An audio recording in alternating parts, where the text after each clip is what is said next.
예, 우리 성경 말씀 제가 봉독해 드립니다.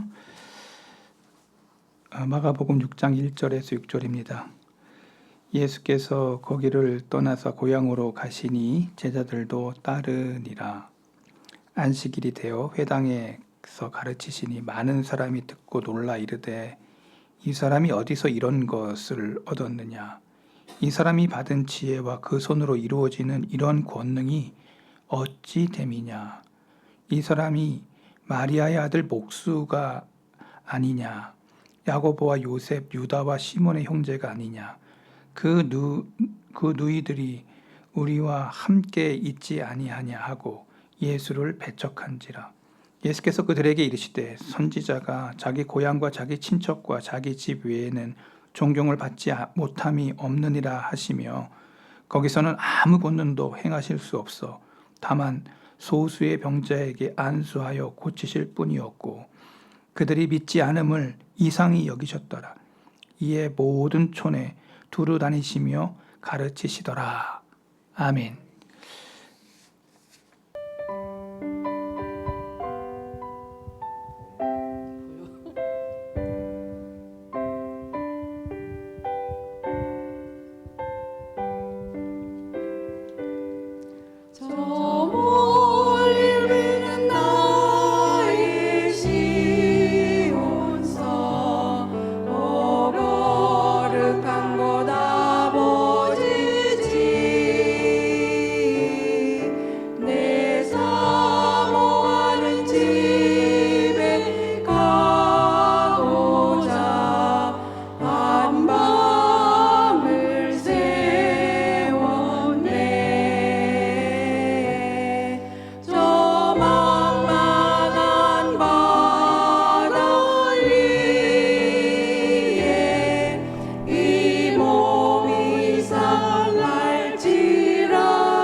오늘 마가복음 6장 1절부터 6절의 말씀을 가지고 예수를 배척한지라 라는 말씀으로 오늘 하나님의 말씀 증거하도록 하겠습니다.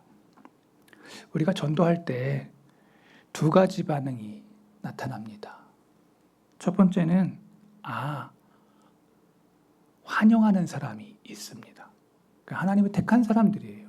전도할 때 전도를 받는 사람이 환영해. 그런데 어떤 사람은 배척하고 냉담해 합니다. 여러분, 성경에도 예수님께서 사역을 감당할 때 가버나움에 있을 때에는 가버나움 사람들이 다 환영을 했습니다. 다. 그래가지고 예수님 찾아와가지고 야이로 회당장 같은 경우는 초대까지 빨리 내 딸 살려달라고. 가는 길에 12의 혈증 여인도 치유받고 새롭게 되는 역사가 가버나움에서 일어났어요. 거기는 그냥 예수님을 만나려고 막 많은 인파들이 환영하면서 기뻐했던. 그런데 오늘 본문에 보니까 나사렛이라는 동네는 예수님의 고향이고 바로 거기서 자랐기 때문에 우리가 잘 알고 있어야 돼요. 예수님이 태어난 곳은 베들레헴이에요. 호적하러 가서 거기서 나왔어요. 그 마구간이 어딘지 모르겠지만 하여튼 간에. 그리고 자라신 곳은 갈릴리에 있는 나사렛이라는 동네예요. 그래서 예수님이 나사렛 예수라고 얘기했잖아요. 그러면 나사렛하고 가버나움이 얼마 정도 걸리냐? 얼마 정도 걸릴까요? 안 가봐서 몰라. 제가 얘기해 드리겠습니다. 아마 수지에서 한 분당 정도, 한 30분 정도 차를 타면은 그 정도 거리예요. 그 정도 거리. 그러니까 내가 딱 계산해 볼 때 여기서 한 건대 앞 정도 가면, 우리 여기서 건대 앞 정도 가면 그 정도 거리가 아니겠나. 차를 타면 그 정도 가니까. 그런데 바로 거기서 가버나움에서 회당에서 말씀 전하시고 그리고 전도와 선교 그리고 모든 것들을 감당하셨던 주님이 이제 나사렛에 가시게 된 거예요. 그런데 가버나움에서는 되게 많은 사람들이 환영하고 막 예수님 때문에 기뻐했는데 나사렛에 딱 가는데 나사렛 사람들은 아까 전도하는 것 속에 두 가지 반응 중에 하나가 나온 거죠. 예수님 앞에 배척과 냉담의 일이 벌어진 것입니다. 저는 이런 지역세도 있다고 저는 봅니다. 지역사가 있다고 저는 봅니다. 제가 가락동에서 사역할 때 우리 그 교회에서 저는 뭐 다른 것 하지 않고 주일날마다 했던 게 하나가 있습니다. 여러분들이 그 꽁초 전도한다고 제가 열심히 봉지하고 그 지역 그렇게 했던 기억이 있습니다. 10몇 년? 한 7, 8년 거기서 했던 것 같습니다. 그러면서 떠날 때 사람들이 성덕교회에 대한 그게 좋았어요. 뭐냐면 그 교회가 있을 때는 깨끗했는데 교회 떠나고 나니까 뭐 이런 거 들렸으면 좋았을 텐데 나는 한 번도 들어본 적이 없어요. 그러나 우리의 사역은 하나님 앞에서 한 것이지 사람 앞에 한 것이 아니기 때문에 저는 그때 그러한 느낌을 받았습니다. 우리 교회가 어떠한 흔적을 남기고 가느냐. 하나님은 기억하신다는 것이죠. 우리의 삶에 그 모든 것들을 행했던 그 모든 것들에 대하여 하나님이 셈하시고 또 우리에게 있어야 될 것들을 채우시는 분이 하나님이심을 저는 믿습니다. 여기 성경에도 그러한 어떤 좋은 것들을 가지고 갔음에도 불구하고 어떤 사람은 환영하고 어떤 사람은 배척하는, 그러니까 이런 지역마다 그러한 지역세가 있다라는 것입니다. 저도 사역을 하면서 저는 서울에만 있기를 원했는데 하나님 나는 서울 떠나고 싶지 않습니다 라고 할 때마다 제천, 대전, 대구, 이제 울산까지 갈 뻔했는데 서울에 여기서 불렀어요. 제가 그때 느낀 게 있었습니다. 내가 가고 싶다고 막 가고 막 이런 게 아니고 하나님의 시간표에 내가 있구나라는 것을 알게 되었습니다. 여러분, 내 인생이 내 게 아니에요. 하나님의 시간표 안에 내가 있다는 것을 꼭 기억하시기 바랍니다. 내가 사는 것 같아도 인도하시는 분이 누구예요? 하나님이라는 것을 인정해야 돼요. 여러분, 늘 우리는 기억해야 돼요. 내 인생이 내 것 같아도 내 게 아니고 하나님의 시간표에 내가 있고 내가 악인으로 쓰임받느냐 아니면 의인으로서 쓰임 받느냐? 하나님의 시간표에 내가 써 있어요. 걸려 있다는 것입니다. 우리는 늘 하나님을 두려워요 해야 됩니다. 그래서 제 설교에 거의 태반의 중심 내용이 뭐냐면 하나님과 나 사이의 바른 관계. 내가 정말 지금 하나님 앞에 바르게 서 있냐? 제가 언젠가 우리 교회를 떠날 때에도 저는 그런 설교할 겁니다. 하나님 앞에 바르게 바른 관계에 있냐? 내가 부모와의 관계 바르게 있냐? 내 이웃과의 관계 속에서 크리스찬으로 바르게 서 있냐? 이게 기억난다면 우리 최 목사님이 그래도 나에게 신앙의 믿음의 어떠한 시각을 주었다. 아마 여러분들이 그렇게만 남겨줘도 제 사명 다 감당했다. 난 그 생각하는 것이죠. 하나님과 나 사이의 바른 관계, 내 이웃과의 바른 관계 중에 부모가 제일 앞에 있고 내 형제 자매, 내 아는 모든 사람들과의 바른 관계가 형성된 크리스찬이냐. 다시 본문으로 돌아가서 성경 속에서 이 가버나움에서 환영받았던 그 사람들을 기억하고 제자들과 함께 예수님이 나사렛에 갔는데 나사렛에서는 처음부터 예수님을 배척하는 사람들이 일어났다라는 것입니다.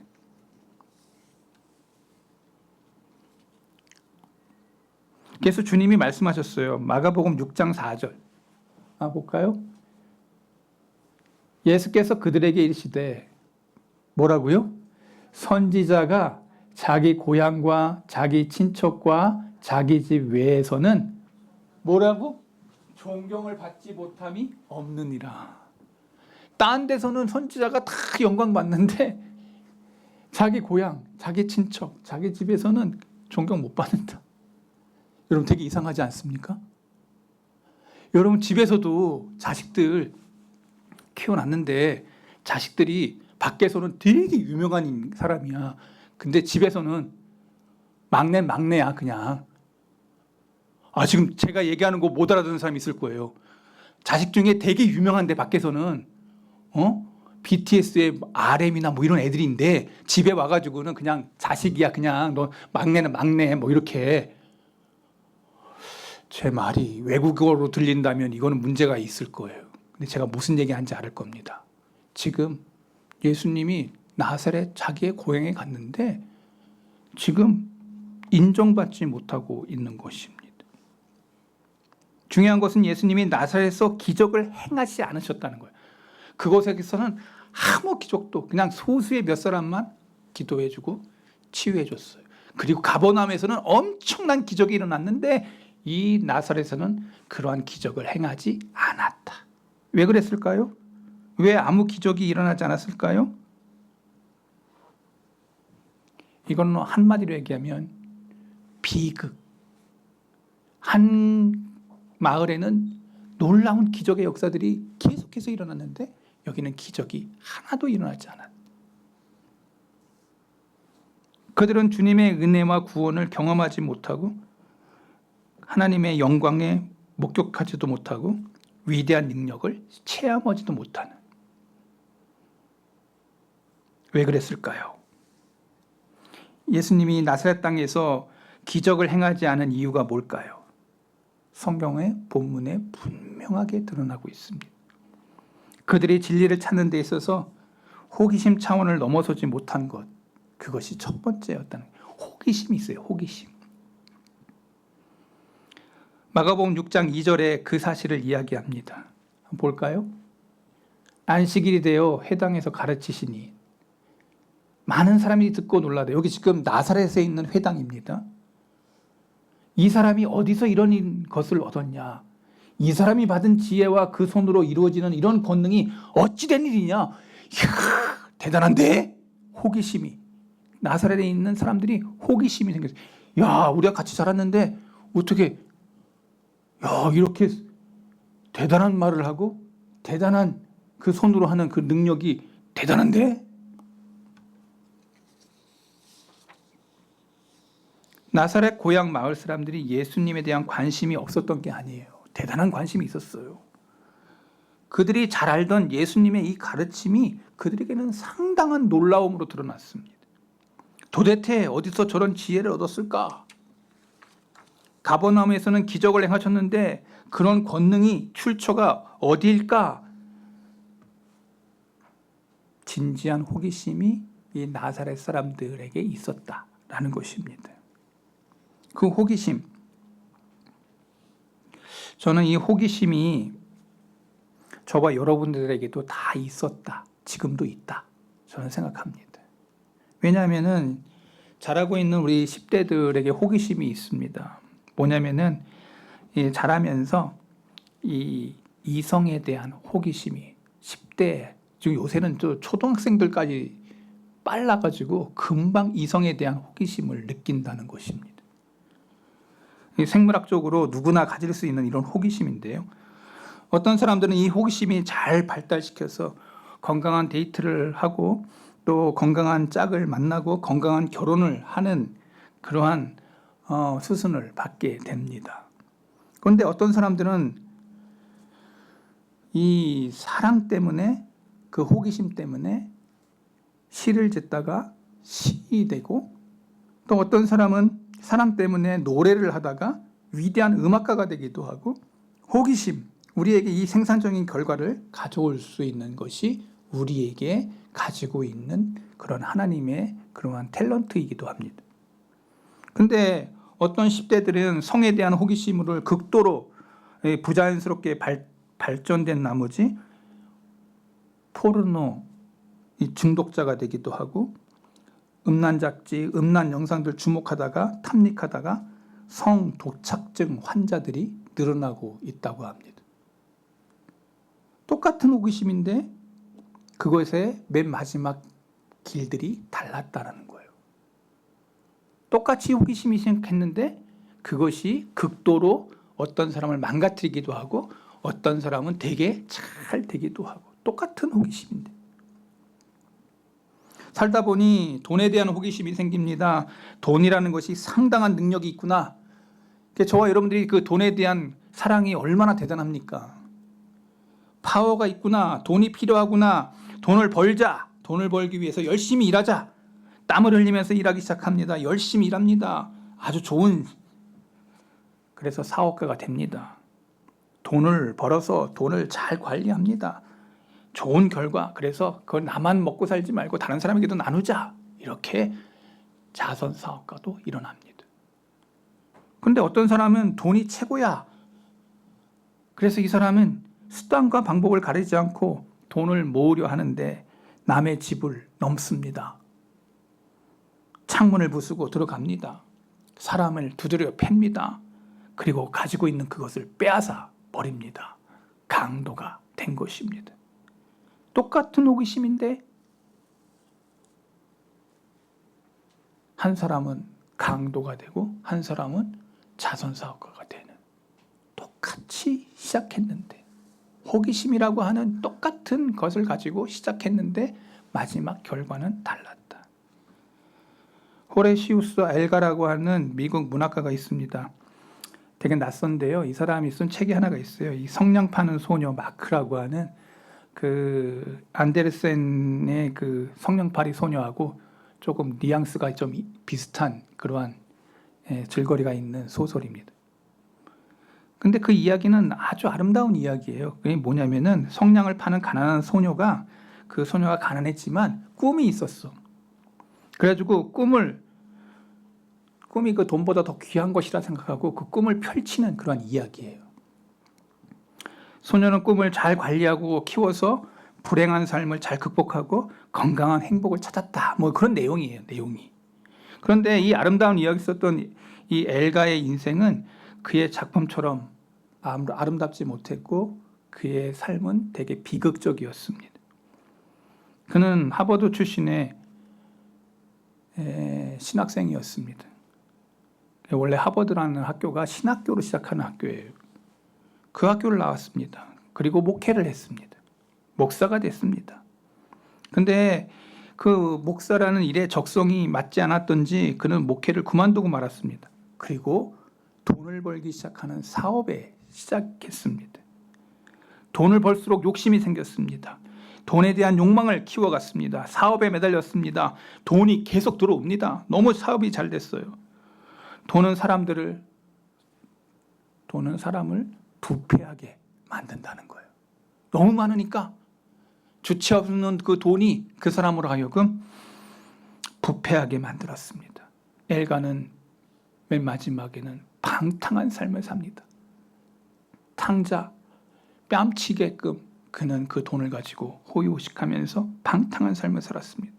결혼을 했지만 파경을 잃었고 깊은 방황 속에서 도박에 또 손을 댔습니다. 나중에는 삶의 방향을 완전히 잃어버리고 정신불면증이 걸려 비참한 최후를 맞이했습니다. 돈에 대한 호기심이 그의 인생을 망쳐버렸습니다. 좋은 목사가 될 수 있었는데 저도 30대 때 그런 충동이 한 번 있었습니다. 야, 내가 이거 하지 말고 내가 돈 벌면 내가 꽤 잘 나갈 수 있었을 텐데. 목사 안수 받고 얼마 안 돼가지고 제가 그런 충동이 한 번 있었어요. 아, 이거 힘든데. 이거 아마 내가 목회 안 했으면은 제가 이러고 얘기할지도 않았겠지. 하얀 가운 비슷한 거 입고 앉아서 정신분열증 있는 사람, 그런 사람들 앉아가지고 그 사람들하고 이제 얘기했겠죠. 그때 저의 갈등이 한 번 있었던 적이 있습니다. 근데 내가 엘가와는 다른 길을 걸었다. 제가 마음속에. 여러분들, 오늘 저와 여러분들이 가지고 있는 호기심이라는 것 되게 중요합니다. 지금 나사렛에 많은 예수님의 말씀을 들었던 사람들이 호기심을 가지고 예수님을 발견했어요. 인생은 여러 가지 호기심을 가지고 살아갑니다.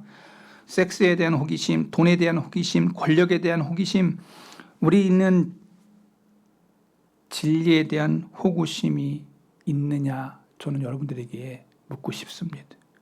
예수님을 알고 싶다, 하나님을 알고 싶다, 정말 예수님 안에 살아가는 삶이 어떤 것인가, 이런 질문에 대한 호기심이 있는가, 여러분이 크리스찬으로 살면서 여러분 자신에게 한번 물어봐야 됩니다. 나사렛 사람들은 예수님에 대한 호기심이 생겼습니다. 우리가 알던 예수님인데 달라졌네. 저 예수가 누구냐?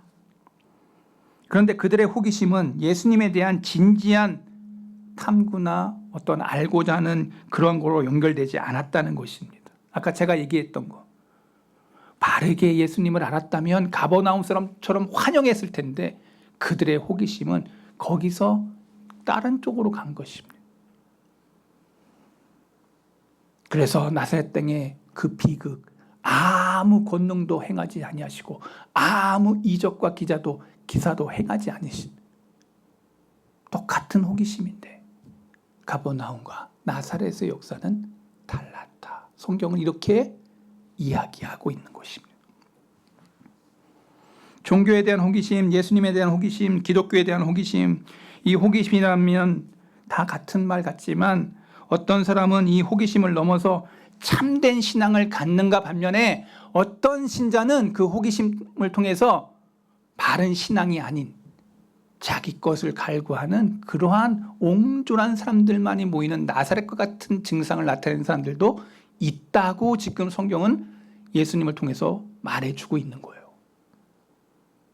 두 동네가 확연하게 다른 것을 보여주고 있다는 것이죠. 예수님을 알고 싶고 체험하고 싶지만 이 호기심이 구체적인 단계로 연결시키지 못했다.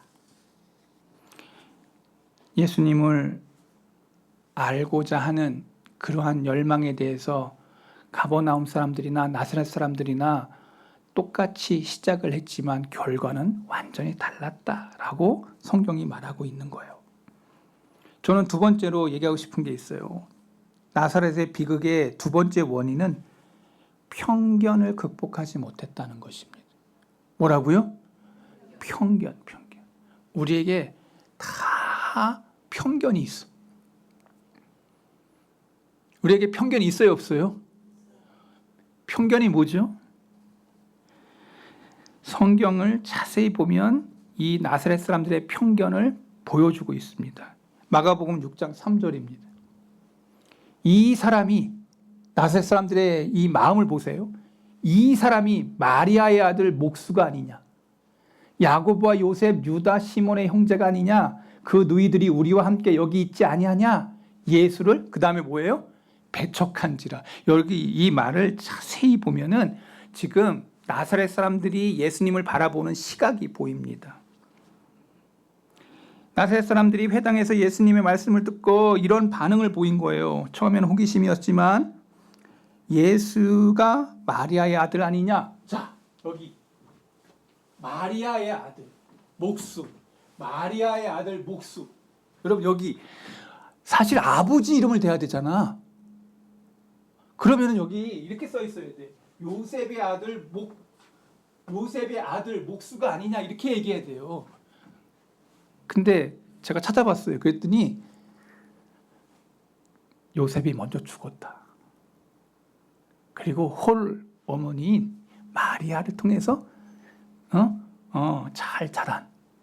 그런데 우리는 한국 사람들도 아버지 없이 이렇게 한 홀어머니 밑에서 자랐다고 해가지고 결혼할 때도 보면 걔 좀 잘못 자란 거 아니야 뭐 이런 거 있어 없어? 없어? 이거 나만 이상한 거야 또? 유대인들도 홀 어머니 밑에서 자란 그 애 아니냐 이렇게 보고 있는 거예요. 인간의 그 백인이든 흑인이든 한국 사람이든 인지상정이야. 아버지 없는 부재에 대한 것이 흠이 되는. 지금 그걸 주목하고 있어요. 더 나아가서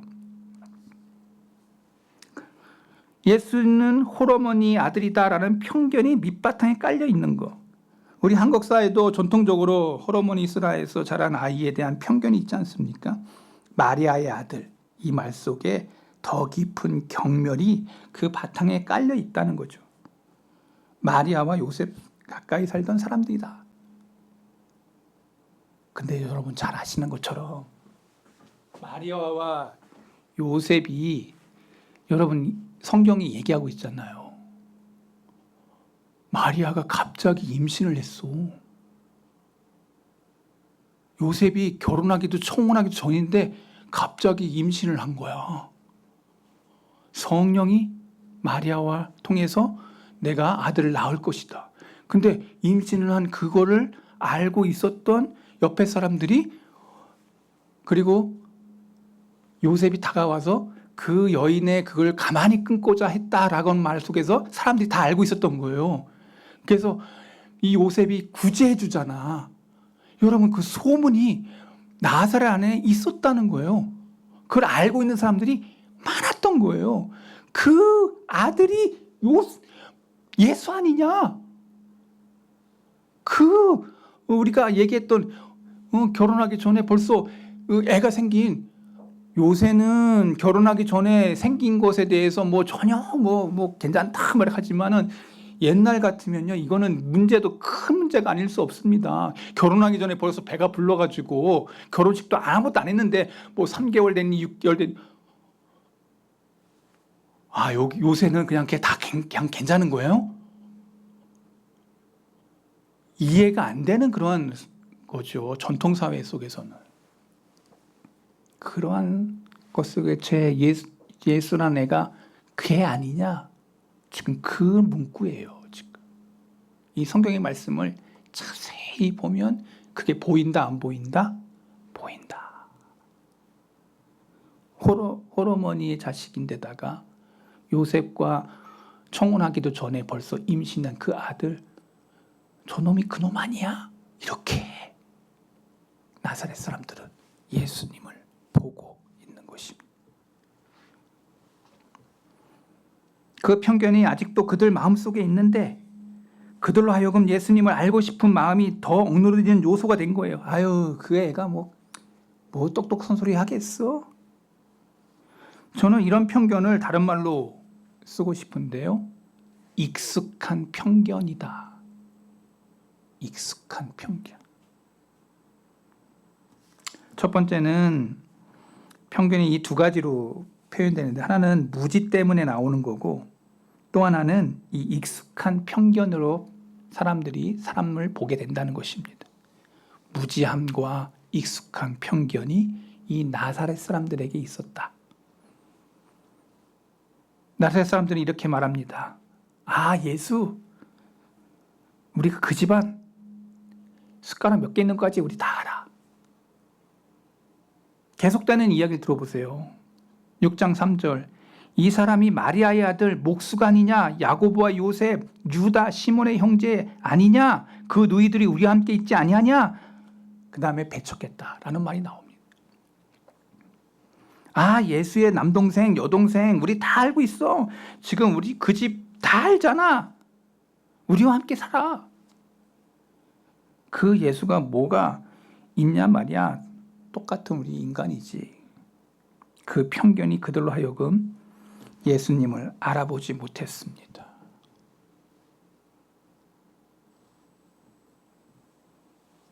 제가 목회하면서도 마음속에 늘 안타까운 분들이 있는데요. 교회를 열심히 나옵니다.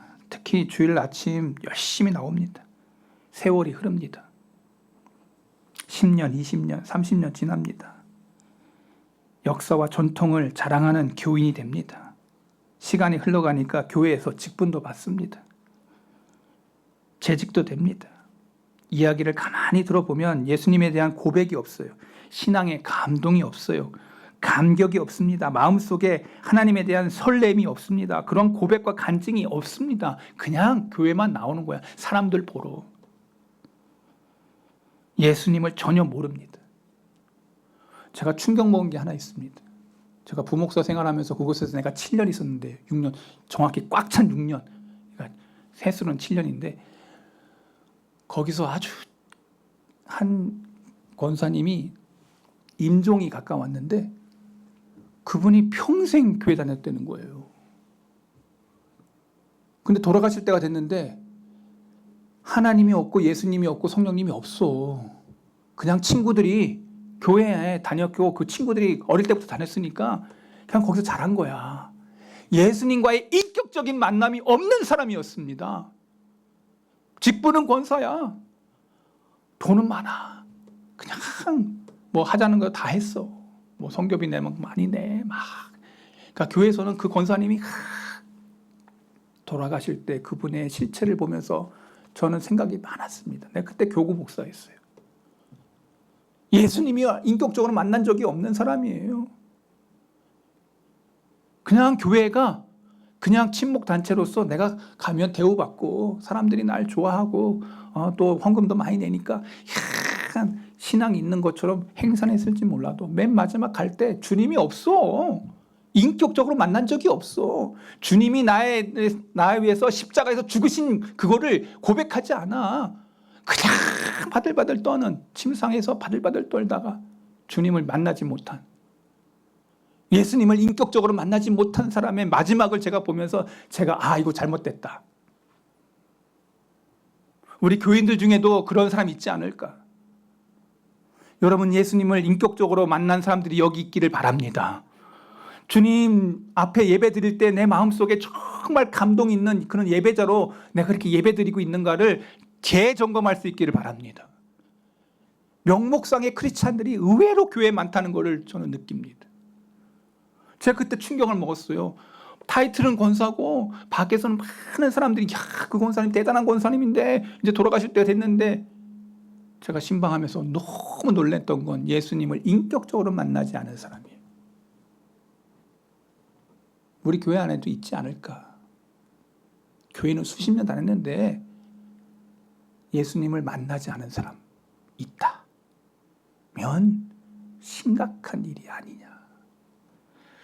이거 더 해야 되는데 지금 이거 하다 끝나면 안 되는데 시간 다 됐습니다.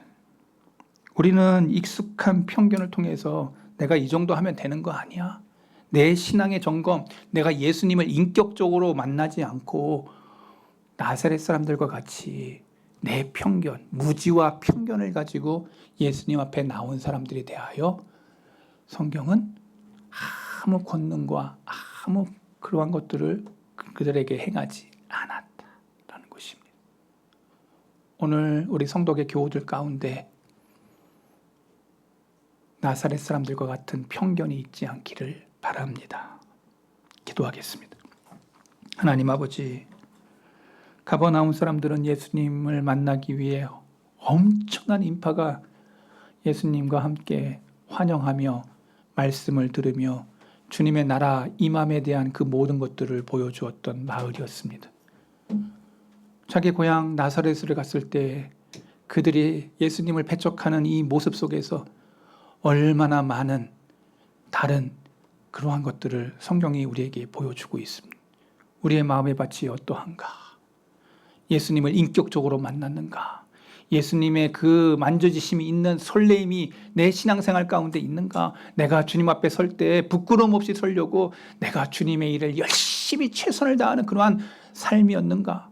점검하면서 내 생애 속에 다시 오지 않을 이 시간 속에서 주님이 기뻐하시는 일을 하다가 내가 지금 서 있는가를 내 자신 속에 묻고 내 영혼 속에 물으면서 오늘 말씀을 기억하면서 내 무지와 익숙한 편견 속에서 예수님을 그저 겉핥기로 따라가고 있는 신자는 아닌지 재점검하는 귀한 종들이 우리 성도계 모든 종들 되게 해 주옵소서. 생명 대신 예수 그리스도의 이름으로 기도하옵나이다. 아멘.